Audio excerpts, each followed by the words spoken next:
এ K M Rezaul Karim, এই বিষয়টি নিয়ে গত অংশে আপনার কাছে প্রশ্ন রেখে গিয়েছিলাম আমি, যেমনটি আসলে সরকারের তরফ থেকে বলা হচ্ছে যে কোন দল সংস্কারের বিষয়ে কি অভিমত ব্যক্ত করবে সেটি ওয়েবসাইটে দিয়ে দেওয়া হবে, কিন্তু রাজনৈতিক দলগুলো তেমন প্রত্যাশা রাখছে যে নির্বাচনের সুস্পষ্ট রোডম্যাপ সরকারের তরফ থেকে দেওয়া হোক।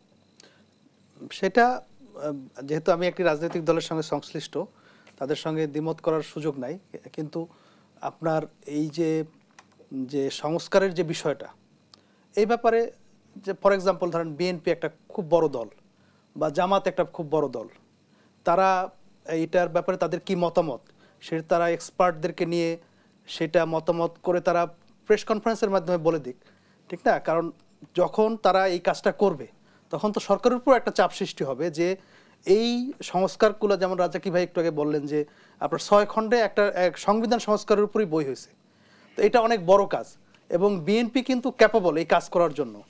ইভেন জামাতের নায়েবে আমির ডাক্তার সৈয়দ আব্দুল মোহাম্মদ তাহের উনি বলেছেন যে আমি সংস্কারের ব্যাপারে কথা বলেছি। কথা বললে ভালো, আপনি কি সংস্কার চান সেইটা পাবলিককে স্পষ্ট করেন, এরকম ভাষা কথায় তো আসলে সংস্কার হবে না।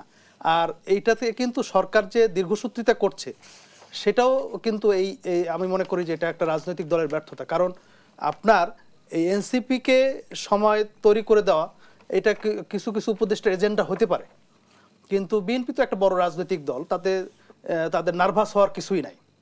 কারণ আপনি মনে করেন ফর এক্সাম্পল 64টা জেলা বা আপনার এই যে 460টা উপজেলা বা এর মধ্যে 4500-এর উপরে ইউনিয়ন, এই তৃণমূলে যা মানে তাদেরকে যদি 2 বছরও সময় দেন তৃণমূল পর্যন্ত তাদের সংগঠন করা এত সহজ না।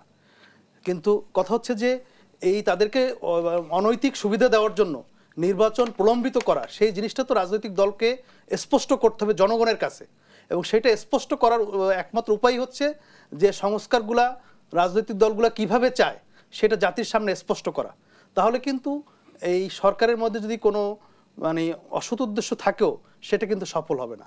সুতরাং আমি মনে করি যে রাজনৈতিক দলগুলো কালক্ষেপণ না করে তাদের এক্সপার্টদের দিয়ে কমিটি করে তাদের কি মতামত সেটা জাতির সামনে পেশ করা, এবং সেটা যেহেতু তারেক সাহেব বলেছেন যে সংস্কার একটা চলমান প্রক্রিয়া, খুবই সত্য কথা। বিএনপি বরাবরই বলেছে নির্বাচিত সরকার আসলে সংস্কার ভালো করতে পারবে। হ্যাঁ, ভালো করতে পারবে, কিন্তু কি সংস্কার উনি করবেন? উনি 31 দফা দিয়েছেন এবং বর্তমান সরকার সংস্কার কমিশন যে প্রস্তাবনাগুলো দিয়েছে এটার সঙ্গে ওনাদের কোন বিষয়ে মত রয়েছে অমত রয়েছে সেগুলো তারা জনগণের সামনে প্রকাশ করবে এবং জনগণ সেইভাবেই আগামী নির্বাচনে তাদেরকে ম্যান্ডেট দিবে।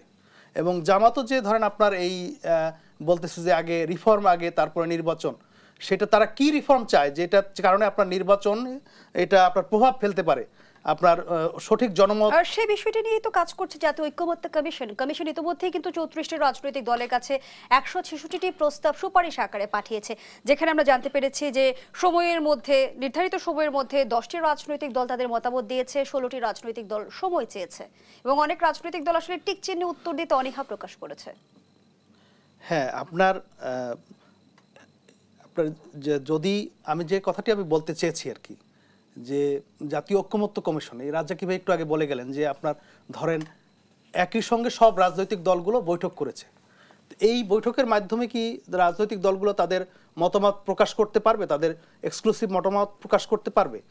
আর ফর এক্সাম্পল যে রাজনৈতিক দলগুলো বলেছে যে আমি টিক চিহ্ন দিব না, সেটা তাদের রাজনৈতিক অধিকার আছে, সেটাই তারা বলে দেবে যে আমি দিব না, আই রিফিউজ, কারণ আপনার এটা আমি করবো কি করবো না সেটা জনগণের মতামতের উপর ভিত্তি করে বা আমার দলীয় সিদ্ধান্তের উপর ভিত্তি করে আমি পরবর্তীতে সিদ্ধান্ত নিব। কিন্তু দেখার বিষয় হচ্ছে যে এই সিদ্ধান্তের কারণে নির্বাচন কোনো বাধাগ্রস্ত হচ্ছে কিনা বা নির্বাচনে এটার কোনো খারাপ প্রভাব পড়ছে কিনা। কারণ তারা তো বলতেছে যে একটা অবাধ সুষ্ঠু নিরপেক্ষ নির্বাচন করবে। এবং আরেকটা জিনিস আপনি খেয়াল রাখতে হবে যে এই জুলাই বিপ্লবের উদ্দেশ্য ছিল 2টা, একটা হচ্ছে গণতন্ত্রায়ন আর একটা হচ্ছে সুশাসন। তো আপনার যদি আপনি নির্বাচন না দেন, জনগণের মতামতের প্রতিফলন তো আপনার এই একটা দীর্ঘমেয়াদী আপনার ইন্টারিম সরকারের মাধ্যমে। ধন্যবাদ জানাচ্ছি এ কে এম রেজাউল করিম।